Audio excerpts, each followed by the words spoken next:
Welcome to another episode of Lynyrd Skynyrd Shorts here on YouTube, our favorite channel. What number is it today? 49. 49? Can you believe it? No, it's 48. 48? I think it's 48. It's 48, That's you're right. a lot of episodes, though. That's a bunch. We're almost to 50. What's 48? What's the number for 48? I don't even want to talk about 48. Why? Jimmy Johnson. Isn't it Alex Bowman? Oh, it's Alex Bowman now, ain't it? I like him. I used to have his autograph on a t-shirt. He autographed your t-shirt. Nice. Okay, so the title of today's episode is what? Women In Southern Rock. Rock. So I asked you guys for some suggestions. Not a lot came through. People said Dale Krantz, the Honkettes. The Honkettes were a backup group, right? Yes. I mean, I love them and everything, but is that really what we're looking for? We can't find any guitarists or bass players or drummers. They're women. Talk to me about that. Tell me what you've come up with.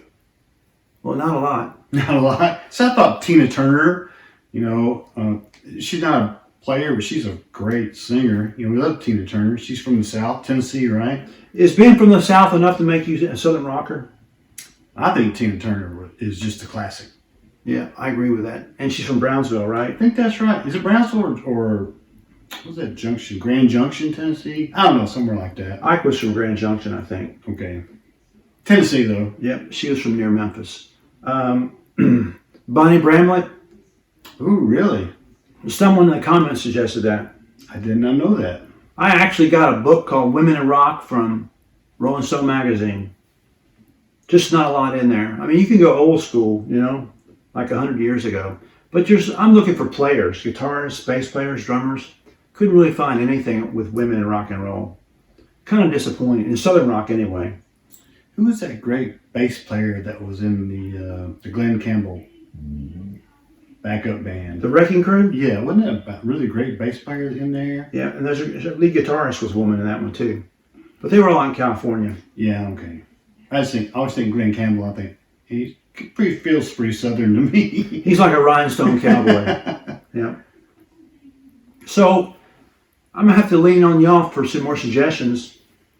And Dolly Parton is me too. I like Tina Turner and Dolly Parton. And Dolly Parton, is not she really from the South? I mean, she's a Tennessee girl. She's probably not from Tennessee, was she? No, maybe she. Somewhere up in the mountains. I think Appalachian Mountains. I'm thinking of who was the coal miner's daughter? She was from Kentucky. Loretta Lynn. Loretta Lynn. We're getting country here. We go country, I'll go crazy because there's a lot of country. Hey, Dolly Parton, don't cut Dolly Parton short now. We believe in Dolly. She a rocker? I think she's a rocker.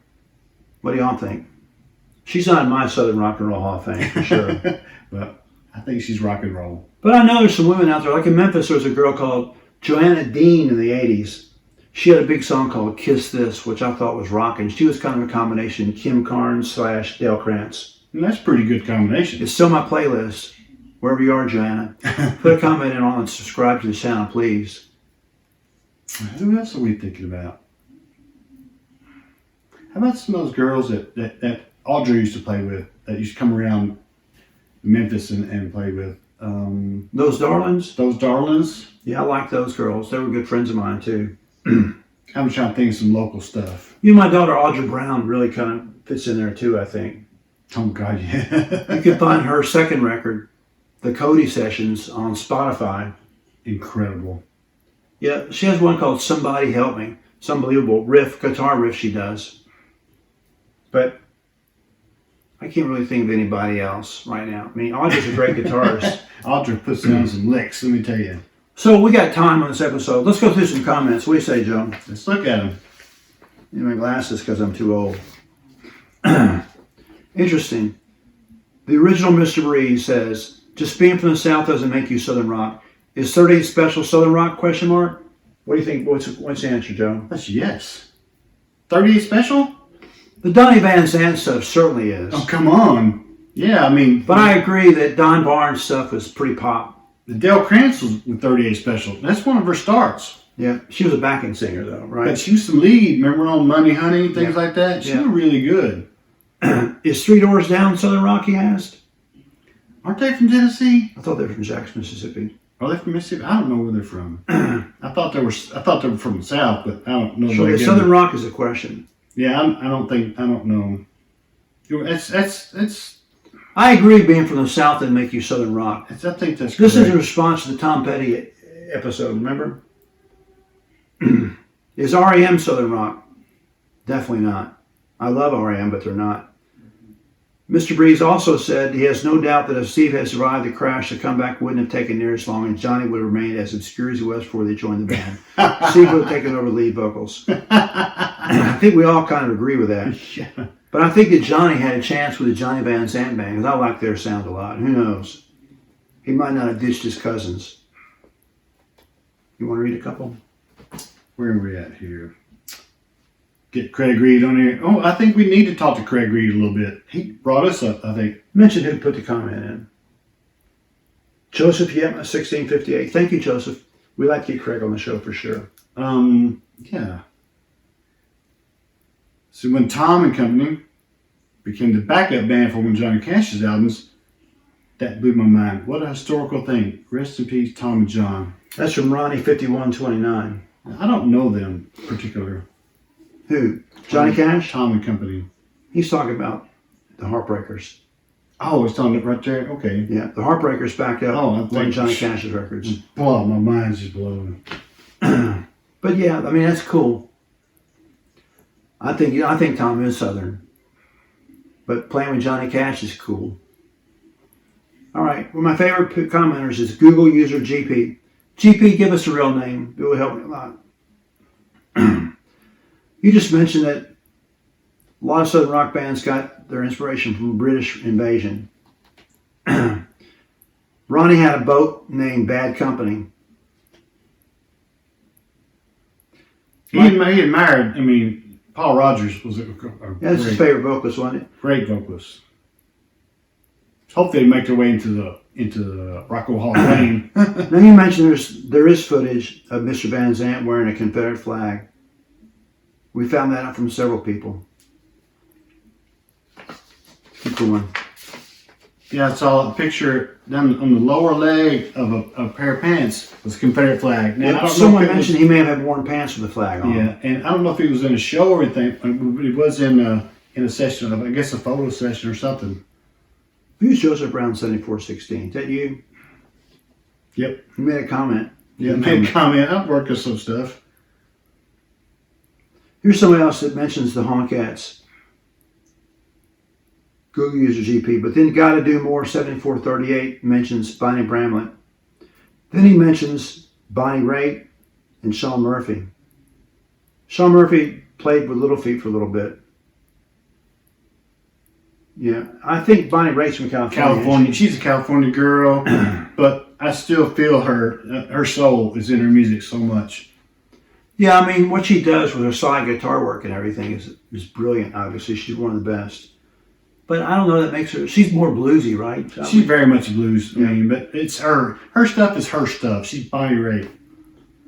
Okay, Google user GP, best band from Texas comment. You'll take Stevie Ray Vaughan and Double Trouble. That's pretty good. Hard to argue with that, but I love Slobberbone. I still have my Slobberbone hat on. I just saw a video on Instagram of Stevie Ray Vaughan warming up, doing a sound check. And they're saying, this is better than the concert. You come in and see on sound check and you're seeing the concert right there, Stevie Ray Vaughan. Yeah, it's pretty cool. Linda Joe LaCava, 4891 says, I absolutely love Ronnie and especially the original Skin. She could see Ronnie in the Highwaymen, but not letting Chris go. He'd be great in Highwaymen, I wouldn't think he? so. Also, let's not forget, Ronnie kept telling close friends he didn't think he'd live past 30. Yeah, that's true. Here's Jonathan Murphy, N3V, says, he agrees with you, Joe, with Greg Allman at the keyboards. Thanks, Jonathan. Snagglepuss 3279 says, I'm still not okay with that. Remember, not only Chuck Leavell sitting on the side, but everyone has ignored Billy Powell. He's probably the best. We all agree with that, but we're trying to branch out a little bit, I think. But Chuck Leavell's great. He was the musical director for the Rolling Stones for, 30 years? A long time. Yeah, pretty great. great mind. I mean, he's a great player. Keep giving us your comments. We love them. We try to respond online, but sometimes we get to do this every now and then, just go through them so everybody can hear it. Anything else on women? That's very cool. And I'd like to get more and more input on that because we're a little lost on that Southern women. You know, I don't know why it's so hard to come up with. How hard would it have been for a woman to be in Molly Hatchet? It's going to be a tough one. I mean, it'd be a tough place. It'd be a tough bus to ride on, right? I don't think she's going to make it very long. Yeah, it'd be tough. But, I mean, these guys, like I said, Molly Hatchet and Skynyrd, these guys on buses and things, they were partiers. I mean, they were hard drinking, hard partying all the time. I don't think they stopped too much. I mean, look what happened to Dale Krantz when she got into Rosalind Collins. I mean, guys hitting on her and everything. And then she winds up marrying the guitarist, right? Yeah, I mean, she kind of got bounced around and probably caused some hard feelings in there too, if I'm not too far away from that. There's little doubt that she was Yoko Ono of she may have been a little bit of a riff in there. Yeah, no doubt about that, I think. That's a topic for a later discussion, I think. All right, Joe, anything else you want to say? I don't think so. Hey, share this with your friends and get them to subscribe. We're getting near 1,000 subscribers, and when we do, we're going to have a very, very special show. So subscribe if you haven't, and pass it on to others and get them to subscribe. And thank you very much for all your support. Yeah, the comments really are the most fun thing for us. I'll put the link to that book, Women in Rock, in the title part, the description for the video, okay? Anything else? That could be a really, really cool book. Yeah, it is a cool book. Only if you like rock and roll. And we love rock and roll. A lot of great women in rock and roll. Just not ones I consider Southern. It's a definition thing, right? And how they play and what they do. All right. I got nothing else. You spit that pretty good. Until next time, we'll see you here on Skynyrd Shorts. Thanks for your comments.